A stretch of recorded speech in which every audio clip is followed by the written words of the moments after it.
آفاق احمد کی آڈیو کا قصہ تہلکہ انگیز خبر اور چالان میں کیا لکھا ہوا ہے پیش کریں گے۔ کچھ لوگوں کا گزر شاید الطاف حسین صاحب کی بات پر ہی ہے، کیا معاملہ ہے یہ؟ متحدہ کے مظاہرے شروع، لیکن کہاں کس وقت کس لیے؟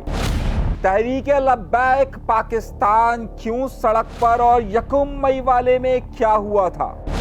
پاکستان اور چپ کی آوازیں کیوں؟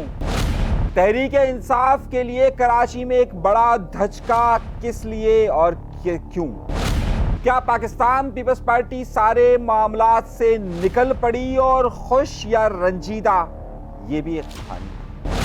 اپنے پروگرام کا باقاعدہ آغاز کرنے سے پہلے آج کی تہلکہ انگیز خبریں ہم آپ کی خدمت میں پیش کرنے والے ہیں، لیکن اس سب سے پہلے ہمیشہ کی طرح آپ سے دو درخواستیں ضرور کرتا ہوں۔ ایک یہ کہ پروگرام کو آخر تک ضرور دیکھیے گا، اور دوسرا اہم نکتہ یہ ہے کہ چینل کو سبسکرائب ضرور کیجئے۔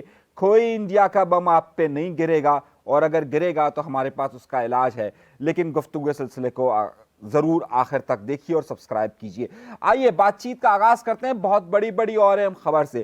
یوں تو اس وقت ہر جگہ جنگ و جدل کا معاملہ آگے آیا ہوا ہے، لیکن ایک بڑی اہم بات یہ ہے کہ اس ساری صورتحال میں جو سب سے زیادہ ویڈیوز دیکھی جا رہی ہیں جو انڈیا کے اندر جنگ کے ماحول کو آگے بڑھا رہی ہے، وہ فلمیں ہیں۔ اور وہ فلمیں کیا کام کر رہی ہے؟ وہ ایک عجیب سا دائرہ بنا رہی ہے۔ پچھلے دنوں ایک پرومو ریلیز ہوا ایک فلم کا، کسیری ویر کا۔ اس کے حوالے سے آپ پوری تفصیلات میں آپ کو بتاؤں گا کیا واقعی میں کسیری ویر جس کا ذکر کیا جا رہا ہے اس نے واقعی میں تغلقوں کو ہرایا تھا یا نہیں ہرایا تھا، اس کی اصل کہانی کیا ہے، وہ آپ کو میں ایک الگ ویلاگ کے اندر پوری تفصیلات بتاؤں گا، لیکن اس سے پہلے کچھ اہم باتیں شروع کرتے ہیں۔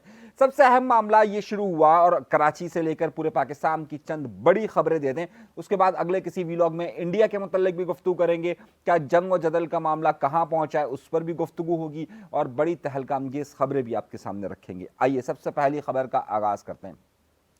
اس سے پہلے کہ میں آپ کو آفاق احمد اور الطاف حسین صاحب اور دیگر لوگوں کے متعلق خبریں بتاؤں، چند بڑی خبریں ہیں۔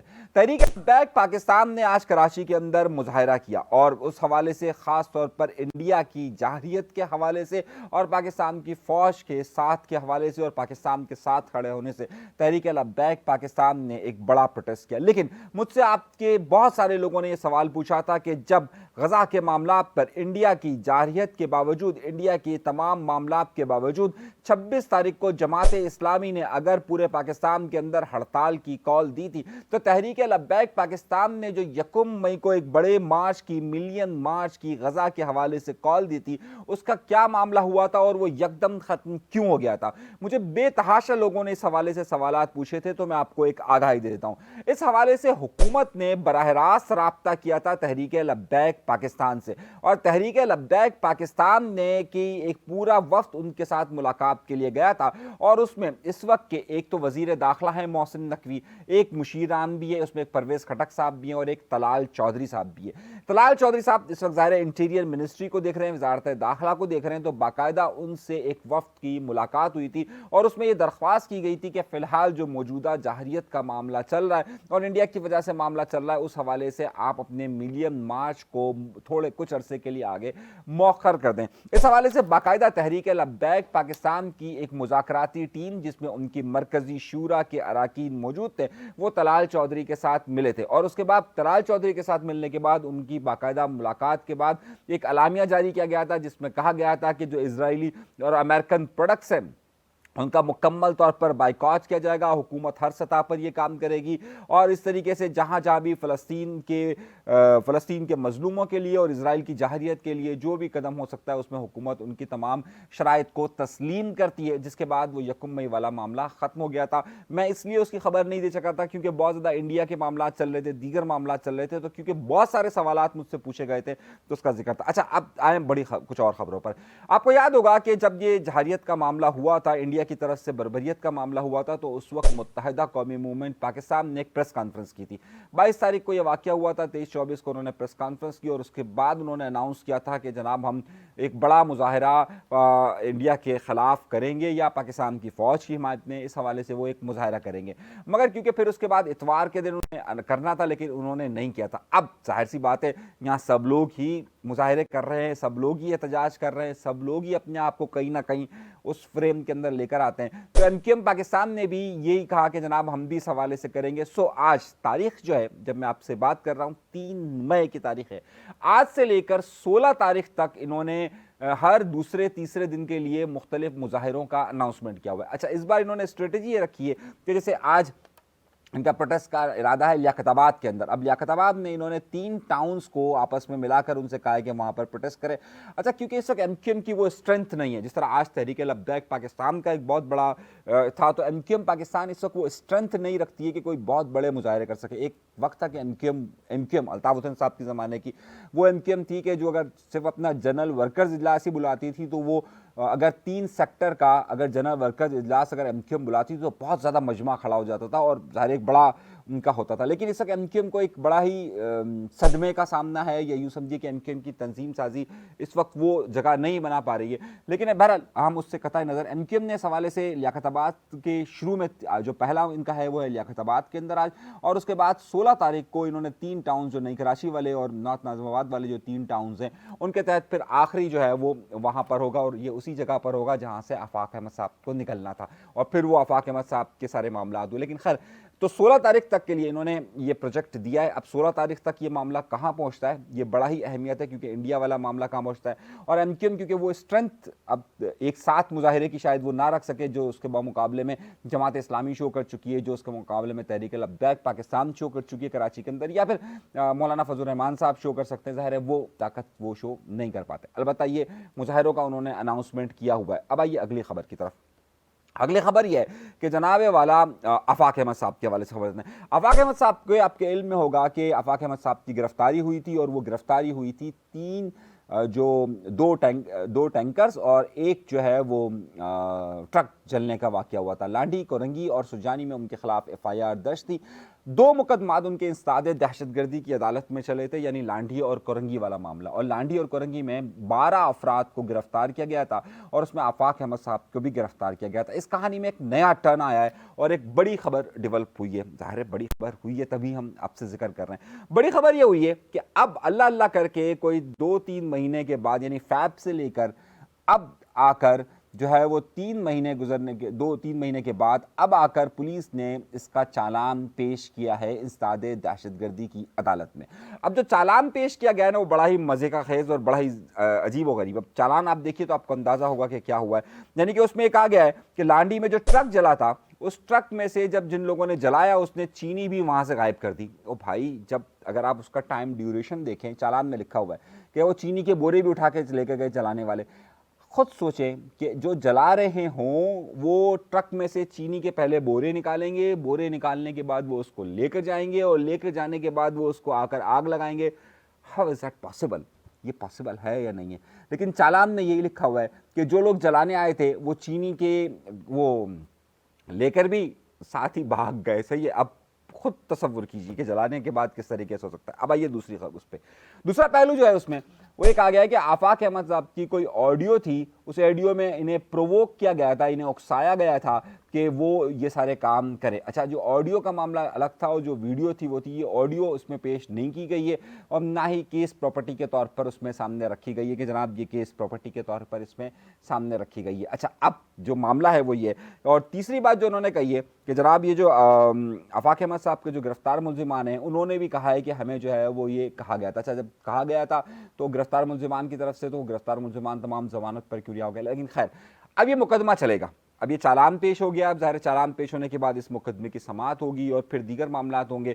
تو اب اس کیس کو پراپرلی آگے کی طرف بڑھایا جانے کا امکان ہے. دیکھنا یہ ہے کہ اب یہ آگے کیس کتنے سالوں تک چلتا ہے, کیونکہ عام طور پر انسداد دہشت گردی کی عدالت میں جو کیس ہوتے ہیں, اب آپ اسی سے اندازہ کر لیجئے نا کہ انسداد دہشت گردی کی عدالت میں جو کیس ہوتے ہیں 2016 کا کیس, جو 2016 کا کیس ہے, یعنی کہ 22 اگست 2016 کا جو کیس ہے, آج اسے 9 سال ہو چکے ہیں.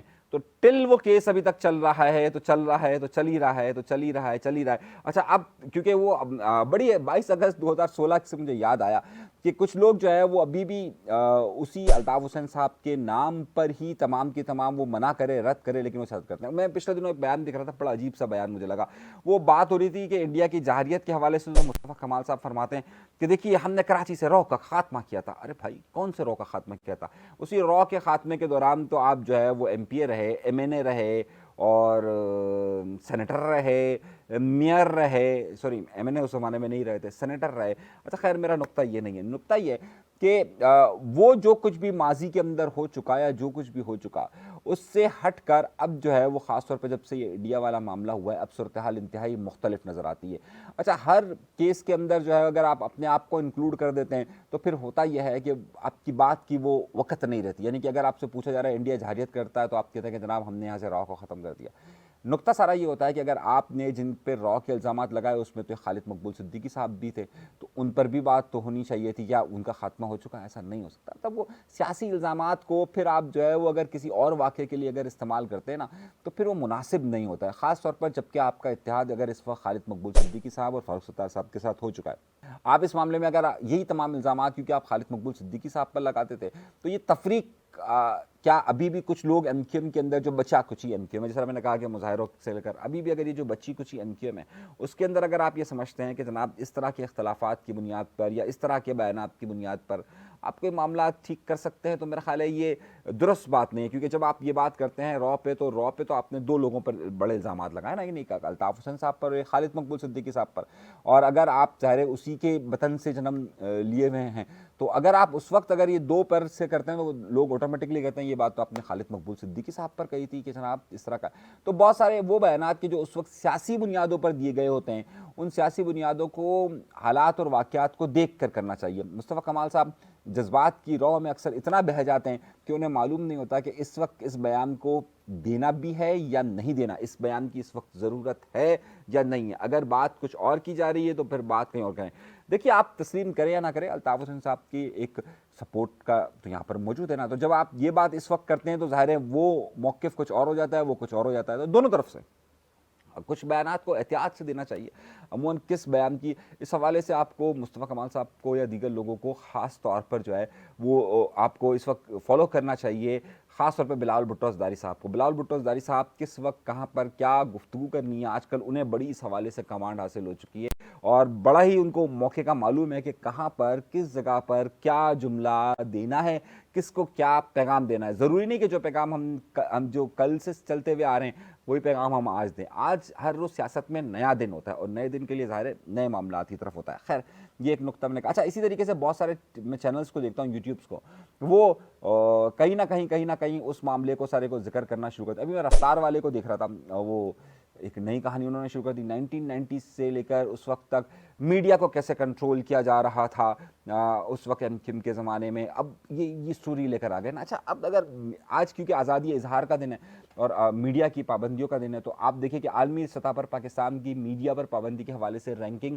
ڈاؤن ہوئی اور زیادہ ہو گیا, یعنی 158 پر آ گیا, 152 سے 158 پر آ گیا. تو پاکستان ان ممالک کے فہرست میں شامل زیادہ اوپر جاتا جا رہا ہے کہ جہاں پر آزادی اظہار پر پابندی ہے. یہ آزادی اظہار یہاں پر مختلف پریشر گروپس کے حوالے سے بھی رہی ہے, مختلف مذہبی گروپوں کے حوالے سے بھی رہی ہے, مختلف سیاسی گروپوں کے حوالے سے بھی رہی ہے اور پاکستان کی ریاست اور مقتدرہ حلقوں کی طرف سے بھی رہی ہے.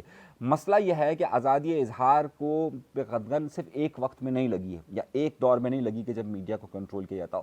میڈیا کو اگر ہمیں میڈیا کے کنٹرول کے مسائل کو اگر حل کرنا ہے تو ہمیں ضروری یہ ہے کہ ہمیں اس پورے اسٹرکچر کو دیکھنا پڑے گا کہ یہاں پر جو نظام چل رہا ہے کہ کبھی کوئی ایک پریشر گروپ آ جاتا ہے, کبھی کوئی دوسرا پریشر گروپ آ جاتا ہے, کبھی کوئی تیسرا آ جاتا ہے. اگر آپ صرف اپنی ریٹنگ کے چکر میں صرف 1990 سے لے کر کے بعد کی اگر میڈیا کنٹرول کو دیکھیں تو یہ بات بھی ذہن میں رکھیے گا کہ یہ میڈیا کنٹرول سٹارٹ اپ کیسے ہوتا ہے اور یہ سٹارٹ اپ کی معاملے کیسے شروع ہوتے ہیں. یہ اس وقت شروع ہوتا ہے کہ جب ان کی خبروں پر ایک وقت میں پابندی لگا دی جاتی ہے, یعنی کہ 1984 میں جب ایم کیو ایم بنی تو اس وقت ایم کیو ایم کی تشکیل کی خبر سنگل کالم کی تیسرے پیج پر جا کر لگی تھی اور وہ بھی اتنی چھوٹی سی لگی تھی. صحیح ایک وہ وقت بھی تھا کہ جب ان کی خبروں کو نہیں چلایا جاتا تھا تو پھر انہوں نے ایک پریشر گروپ کی شکل اختیار کی اور پھر وہ خبر کو چلاتے تھے. آج بھی بہت سارے معاملات اور بہت سارے المیہ اس طریقے سے. میں یہ کہتا ہوں کہ کبھی بھی کسی چیز کو ایک دائرے میں فوکس کر کے نہیں دیکھنا چاہیے. اگر آپ دیکھنا چاہتے ہیں تو اس کو پوری ریاست کے طور پر, پوری مملکت کے طور پر, پوری اس کے طور پہ دیکھنا چاہیے کہ معاملہ ہے کیا. اس طرح سے معاملات حل ہوتے نہیں ہیں, کبھی بھی نہیں ہوتے. جس طریقے سے اگر انڈیا نے اگر اس وقت پاکستانی چینل کو مجھ سمیت مجھ پر بھی پابندی لگائی گئی ہے, مجھے بھی وہاں پر وی پی این کے ذریعے دیکھا جا سکتا ہے, تو اگر یہ پابندیاں لگائی جاتی ہے تو اس کو ذرا سا دیکھنے کی ضرورت ہوتی ہے کہ یہ پابندیاں کس وقت لگتی ہے اور پھر کون سا پریشر گروپ اس کو کھلوانے کی کوشش کرتا ہے اور کون سا نہیں کرتا. تو یہ چیزیں بڑے دائرے میں کینوس میں دیکھنی چاہیے ہمیشہ. چھوٹے کینوس میں آپ جب کبھی بھی دیکھتے ہیں تو پھر مسئلے کا حل ہوتا نہیں ہے. خیر ان کی مرضی, اگر وہ اس پر کرنا چاہتے ہیں تو ان کی مرضی ہے. خیر آگے کی طرف چلیے, آگے چلتے ہیں. اور آگے کی طرف ایک بڑی خبر یہ آئی ہے کہ ایک اور معاملہ بھی چل رہا ہے, اور وہ یہ چل رہا ہے کہ 9 مئی کے واقعات کے بعد سے جو تحریک انصاف پر ایک کیفیت آئی تھی, اب لگتا یہ ہے کہ بہت سارے لوگوں کی رہائی کا وقت آ چکا ہے. تو اس کا مطلب یہ نہیں کہ عمران خان رہا ہو رہے ہیں. بہت سارے لوگ میری بات کو اس طریقے سے سمجھ رہے ہیں کہ جناب میں کوئی رہائی کی بات کر رہا ہوں. میں نے پچھلی بار بھی آپ سے کہا تھا کہ تحریک انصاف پر ایک وقت, ایک اب نیا پیریڈ شروع ہو رہا ہے.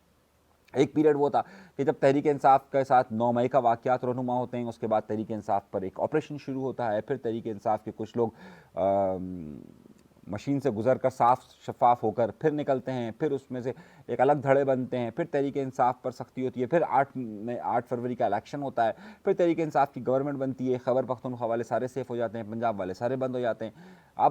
اور اس کے بعد کا اب یہ تیسرا فیز شروع ہو رہا ہے. اور یہ تیسرا فیز یہ کہ جس میں بہت ساری چیزیں نئی صفائی ستھرائی ہوگی. نئی صفائی ستھرائی کا مطلب یہ ہے کہ 3 مہینے کا وقت دیا عدالت نے کہ ان کیسز کا فیصلہ دیں.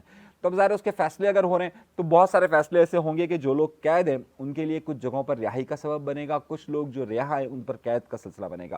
تو اب تحریک انصاف کا یہ اگلا فیز شروع ہے. اچھا, اسی حوالے سے سندھ کے اندر بھی ایک مقدمہ رکھا گیا جس میں انسداد دہشت گردی کی عدالت نے حلیم عادل شیخ اور راجہ اظہر صاحب اور حلیم عادل شیخ تحریک انصاف کے رہنما, دونوں بڑے فیمس چہرے, ان پہ کیس کا آج معاملہ چلا, اور جس میں جو ڈی ایس پی صاحب ہیں ان کی مدیت میں یہ مقدمہ درج ہوا تھا کہ ان دونوں کی موجودگی کے اندر اور ان کی انسٹرکشنز پر یہاں پر پولیس موبائل کو آگ لگائی گئی تھی, اور یہ سارا سلسلہ ہوا تھا. تو جو سندھ کے مقدمات ہیں ان میں بھی ان میں اب پیش رفت آپ کو نظر آ رہی ہے کہ اس حوالے سے بھی چیزیں آگے بڑھ رہی ہیں. تو کیا یہ پیش رفت واقعی میں سنجیدہ نوعیت پر ہوگی اور سندھ میں بھی بہت سارے لوگوں کو, تحریک انصاف کے لوگوں کو سزائیں ہوں گی؟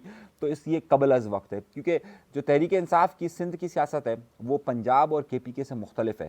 اور یہاں پر تحریک انصاف کے بہت سارے لوگ بہت ساری جگہوں پر باقاعدہ کمپرومائزڈ ہے, بہت سارے کمپرومائز ہیں, جو بھی یہاں موو کرتے ہیں وہ کمپرومائز ہے, اور جو کچھ لوگ ہیں جو کمپرومائز نہیں ہیں ان پر گرفت جو ہے وہ کبھی نہ کبھی سخت ہوتی رہتی ہے. تو یہ مسئلہ یہاں پر بھی آ رہی ہے. تحریک انصاف کے حوالے سے بھی سندھ میں بھی جو ہے وہ کچھ ہلچل سی نظر آ رہی ہے. تو پروگرام کو اگر میں کنکلوڈ کروں تو میرا نتیجہ یہ ہے کہ دیکھیے, وقت اور حالات کے مطابق انسان کو سیاست کرنی چاہیے, اور ان کو پتہ ہونا چاہیے کہ اس وقت لوگوں کے جذبات کیا اور کیا ہیں, کون سے بیان کو اس وقت دینا ہے اور کون سے بیان کی اس وقت ضرورت نہیں ہے. اس وقت ملک جس دورہے سے گزر رہا ہے, جس حالات سے گزر رہا ہے, اس میں چیزوں کو سمجھنے کر بیانات دینے کی ضرورت ہوتی ہے. ضروری نہیں ہے کہ آپ جو چیز کو جس نظریے سے دیکھتے ہیں وہ دوسرے لوگ بھی اس نظریے کو اور اسی چیز کو فالو بھی کرتے ہیں. آپ کچھ جگہوں پر تو اپنے آپ کو بنا سکتے ہیں, لیکن کچھ جگہوں پر آپ نہیں بنا سکتے. یہ صورتحال جاری رہے گی. اپنا بہت زیادہ خیال رکھیے گا. انیس منصوری کو دیجیے گا اجازت. اللہ تبارک و تعالیٰ آپ سب کو خوش و خرم رکھے, آباد رکھے, سلامت رکھے, قائم رکھے. اجازت دیجیے. اللہ نے کے بعد.